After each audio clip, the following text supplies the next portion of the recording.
So I'm gonna be real today.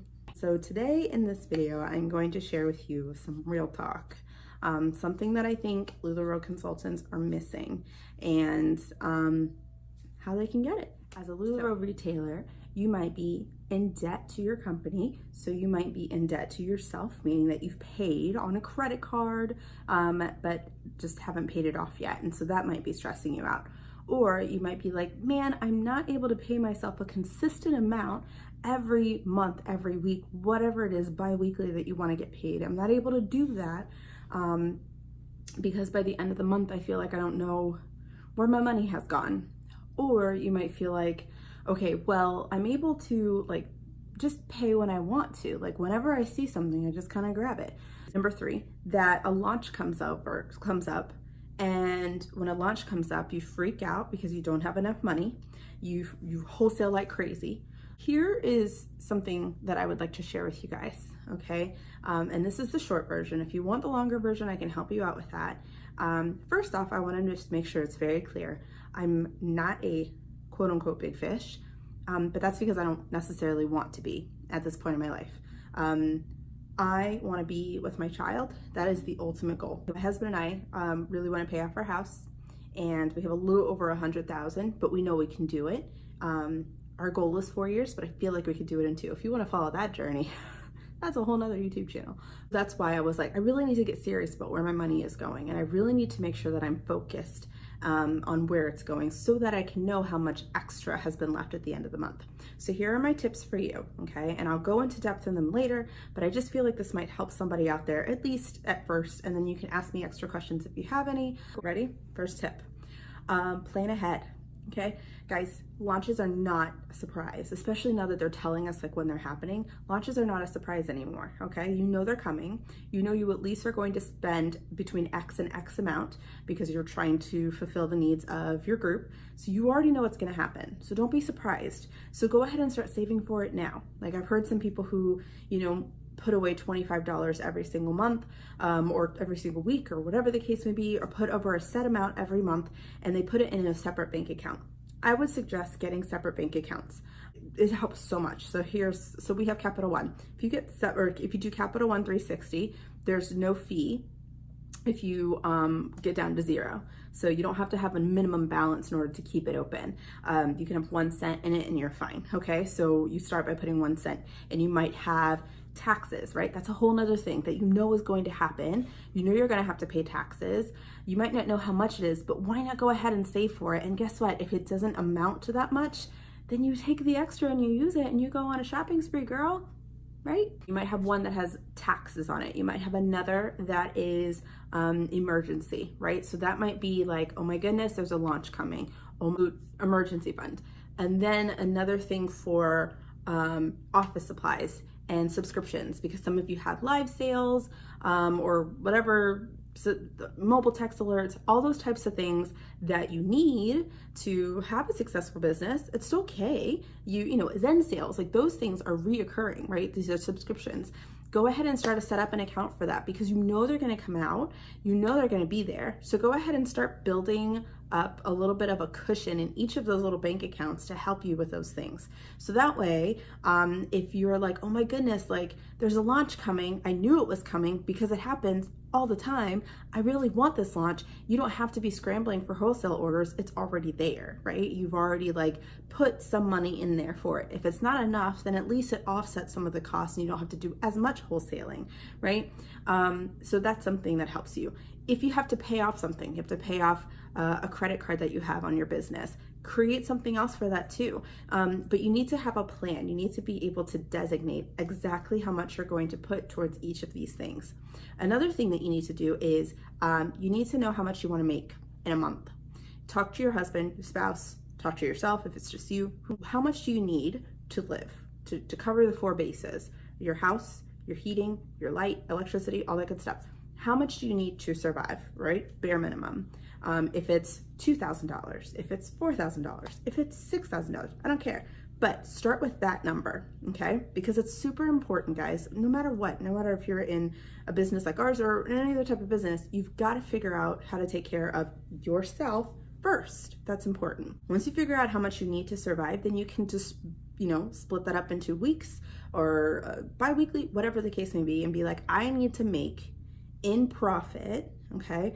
And understand, so I took Rachel Hollis's business course, and it really helped because one of the things she said was not to focus on the revenue, but focus on the profit. If your profit is less than your revenue, you're doing it wrong. And I was like, whoop. If your revenue, like, oh yeah, I made 100,000 in sales, that's great, but you only brought in 20,000, there's a problem there. It's on that profit. That profit is the thing you should be focusing on, because you're in this business to bless not only the people around you, but to bless your life, to be able to live the life you want to live, right? So Lularoe works for you, not the other way around. So don't be focused on sales. Even if they have incentives, it's fine to want to go for that, but don't sacrifice your own well-being because of that. Don't sacrifice your ability to pay your bills, your ability to pay in cash for these things. Don't sacrifice that over a sales incentive, okay? Let's just say it's $1,600. That's easy. Okay, $1,600. That means every week you need to be bringing in profit $400, okay? So you might need to set up an Excel spreadsheet. I can show you mine if you want to look at it. For me, it's $1,200. My husband's a teacher. We both have lived that life, and we are accustomed to a certain way of living. We don't need a ton of stuff. So we're okay with that. For other people, that might not be okay. That's fine. I do this business for me, not for you. So $1,600, right? So if it's $1,600, then every week, whatever your sales are, you're gonna look at your My Funds or whatever, and you're gonna look at it climbing and climbing and climbing. When it gets to 400, that's paying yourself, friends. You gotta train yourself, okay? So pay yourself, right? After the next thing goes up, then you need to be thinking, what are the pots I need to fill? I need to fill up my emergency fund pot. I need to put at least $50 in there because that's really important. I want to make sure that I'm ready. And if I have an off month, right? If I have an off week where I'm unable to pay myself, guess where it's coming from? That emergency fund is going to be nice and full and all that good stuff because you consistently put in a certain amount of money in there, so that when you have an off week, you're not going, oh my gosh, I need to wholesale everything to pay for bills. It's already there. Office supplies. So you need to make sure that you are consistently putting in money into the office supplies instead of just it randomly taking it out and going, where did my money go? Plan ahead. You know what's going to happen. Put in the $50, put in the $100, whatever the case may be. And then I forgot what my first pot is over here, but that's what you need to go ahead and put in too. So you need to take care of those things too. After all of that is done, then that's when you start saying, now I can go ahead and take care of getting another order. That's when I can go ahead and say, you know what, I don't have enough for an order. I need to start wholesaling some stuff so I can get the money to purchase another wholesale order from Build or whatever. That's when you start swapping. Use swap pages, because when you use swap pages, you can use your existing inventory. You don't have to spend money. You swap and you get stuff. Y'all, I had some Carolines that were just not moving. And I know Carolines are a hot item, so it's not really the best example, but get something new. If I have the Carolines and I said, hey guys, I will swap your Caroline. I have a Caroline. I just want leggings. I just want solid leggings. And I'm sitting over here and I just got the box in. I have a ton of solid leggings. I didn't have to pay any money for that. It was just swapped. It wasn't doing me any good. Get rid of it. So swap it, right? Do some sales really quick with your group that's like mystery bags, those types of things, so that you can get rid of stuff and immediately get money into your account so that you can get a new order. All of those things are really great ways to just kind of get some more money into your business, into your own business, and you're not relying on credit cards. Here's something that I think was a really good tip as well, that I got from my financial coach. Is to make sure you have a buffer. One of the things that was really cool was sitting with my husband, and for the last 6 months my husband assumed, because we're budgeting people, that I was okay, that I had my budget where it was, and I was like, dude, no, I need help, because it is not a consistent budget like it was when we were teaching and I was getting a consistent paycheck. It's not consistent. The sales are up and down. I don't know how to regulate what I need for each week, or what I need for the month, or how to get there. I feel like I'm just like grabbing at money and going, okay, this goes in my pocket, that works. And that's not good, right? So I told him, I was like, we need to sit down and we need to have a conversation about this. And one of the things she challenged us to do was to have, to figure out how much we need to put in our buffer. So that means I had to sit with my husband and we need to come up with a number. how much do I need in my business? How much does my family need to invest in the business? I realize that not everyone has that opportunity. I realize that not everyone has a spouse who's willing to sit and talk with them. One of the things that has really been a huge blessing in our life is being able to take our financial courses together, take a Financial Peace University class, and I'll put the link below for that, together. One of the things that has been super beneficial is the fact that we are on the same page. So he understands what I'm going through. Like, he knows like that this is important for our family to work. So even though he's not fully involved in this business, we do treat it as a family business. He needs to be on it too. So I had to tell him, like, I really feel like I need this much for my office supplies. I need to have at least another $300 just already in there, ready to go. I need to have at least, $400 in here. I need to at least have whatever. So then when we had our family budget meeting, and I'll talk to you about family budget meetings in another YouTube video. So when we had our family budget meetings for the first couple months, like, one of the line items was paying our business and making sure our business had buffers. If this seems like completely outlandish for you and you're like, Kim, you don't understand the amount of debt that I have. I have to pay my card note. I have to pay my credit card bill. I have to pay, this other type of bill that has to be paid for. Then I would suggest to you that you really, really have a hard look at your finances, because it doesn't have to be this way. It really doesn't. Think about what your life would be if you did not have those things weighing on you.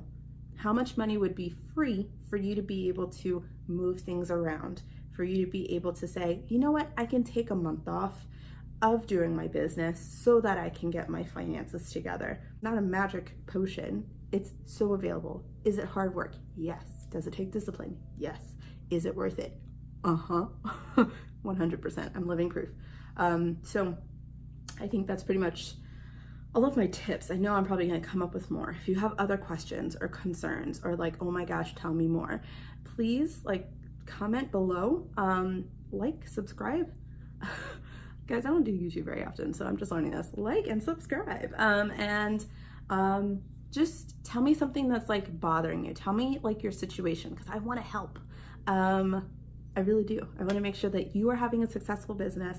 I want to make sure that that your family is successful, and that you're happy to be in business, and that you can serve your customers with a whole heart, and not have this half mind of oh my goodness, I don't have, or I have so much debt, or whatever. I want to help you get balanced again. Stop focusing on that big sales number. It's a great number. There's great incentives there. But what are you giving up? What are you sacrificing to get there?